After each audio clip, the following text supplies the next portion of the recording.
बिस्मिल्लाहिर्रहमानिर्रहीम। अस्सलाम वालेकुम स्टूडेंट्स। अच्छा, असाइनमेंट और प्रेजेंटेशन का हमारा जो सिलसिला चल रहा था, तो मुझे आप लोगों की असाइनमेंट और प्रेजेंटेशन ऑलमोस्ट मिल चुकी है। तो उसमें मतलब कि कुछ स्टूडेंट ऐसे हैं कि जिनकी असाइनमेंट तो मुझे मिली है लेकिन वो ओपन नहीं होती।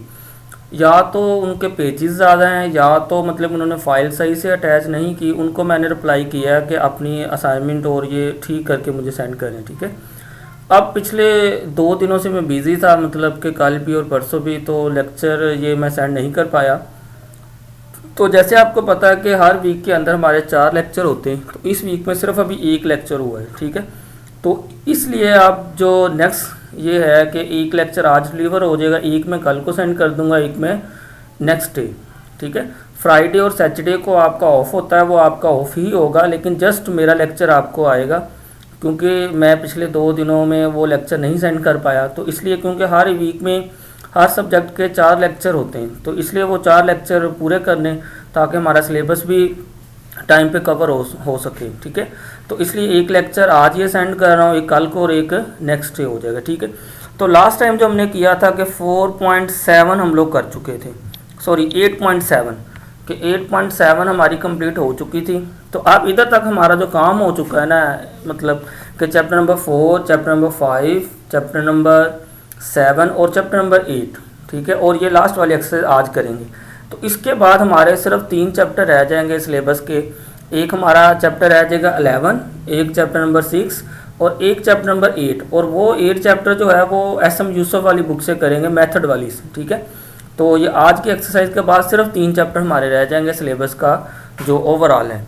अच्छा, आज ये क्वेश्चन हम लोग करते हैं जी। 5.6 स्टार्ट करते हैं। ये आर्टिकल है जी, एरिया बिटवीन द कर्व्स, के 2 कर्व दी हुई हैं, आपने उनके दरमियान एरिया मालूम करना है, ठीक है।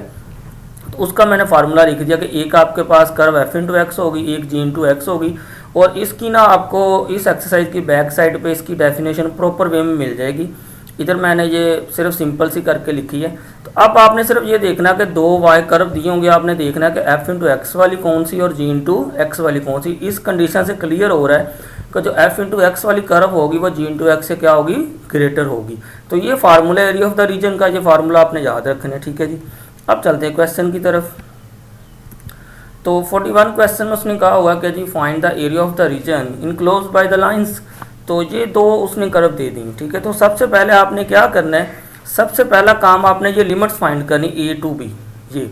और लिमिट्स फाइंड करने का जो मेथड इसमें बताऊंगा मैं, सभी क्वेश्चन में वो मेथड सेम ही होगा, ठीक है। तो नेक्स्ट देखें अब करना क्या आपने इसमें। कहता है जी the limit of integration are found by solving, मतलब कि इन दोनों को सोल्व करके हम लिमिट्स निकालेंगे x की वैल्यूज़।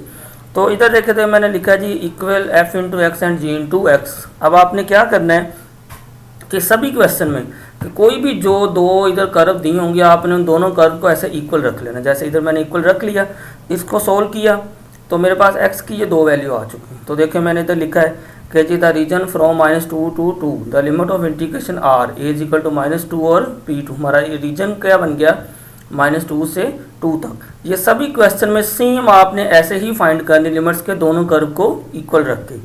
अच्छा, अब नेक्स्ट चलते हैं फार्मूले की तरफ। ये हमारा फार्मूला था जी। अब इसमें मैंने f इंटू एक्स 2 लिखा है, g इंटू एक्स मैंने ये लिया। कैसे लिया देखें आप कि ये कर्व f इंटू एक्स ये वाली बड़ी है, ये छोटी है। कैसे पता चला देखें, आप इसमें कोई भी वैल्यू आर्बिट्री पुट करके देख ले x में। जैसे फर्ज करें मैं x में 1 पुट करता हूँ, तो 1 - 2 -1 और ये 2 है, मतलब कि ये कर्व छोटी बन रही है, ये बड़ी बन रही है। तो डेफिनेशन में था कि f into x greater than g into x. तो it's mean f into x मैंने फिर ये ले लिया और g इंटू एक्स मैंने ये कर्व ले ली। तो सबसे पहले फार्मूले के अकॉर्डिंग था जी f into x minus g into x. तो देखें इसको मैंने माइनस किया, f into x minus g into x solve करके ये चीज़ बन गई। अब इसको मैंने फार्मूले में पुट कर दिया। ये लिमिट्स हम लोग निकाल चुके हैं ऊपर कि जी -2 से 2 तक, ये लिख दिया 4 - x के। अब आप इसकी इंटीग्रेशन कर लें, तो इंटीग्रेशन की कांस्टेंट साथ x आ गया, x स्क्वायर की इंटीग्रेशन x³ / 3 होगी। अब आप इसमें अपर लिमिट पुट कर लें 2, फिर माइनस लगा के इसमें लोअर लिमिट -2 पुट कर दें। तो फिर इसको आप सिंप्लीफाई करें तो ये एरिया ये आपके पास आ चुका है, ठीक है। तो सेम इसी वे में आपने क्वेश्चन करने सारे। ये फार्मूला याद रखना है, इसका MCQs भी आ सकता है। एरिया ऑफ द रीजन मालूम करने का होता है, area of the region of the curves के 2 कर्व कर्व का रीजन का जो एरिया है वो फाइंड करने के लिए हम लोग इसको यूज़ करते हैं। तो बस सिर्फ आपने इसका ख्याल रखना है कि एफ इंटू एक्स कौन सा होगा, जी इंटू एक्स कौन सा होगा।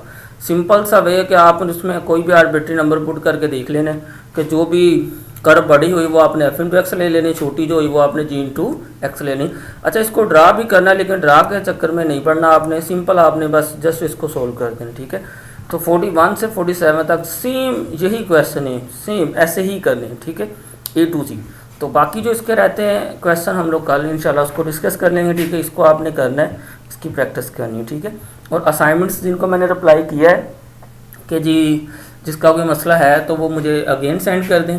और दूसरा, मैं आपके लिस्टें सारी बना रहा हूँ कि असाइनमेंट और प्रेजेंटेशन की जिसकी मुझे रिसीव हो चुकी हैं, तो वो मैं सोच रहा था कि चलो एक और दिन मैं देख लेता हूँ, जिसकी कोई रहती है तो वो मुझे सेंड कर दे, मैं फिर ही अपडेट करके सेंड कर देता हूँ, ठीक है। और दूसरा, मैंने आपको बताना था कि ये ज़रूरी नहीं था काम जो मैंने ये किया है कि जी आपको लिस्टें बना के आपको मैं सेंड कर रहा हूँ।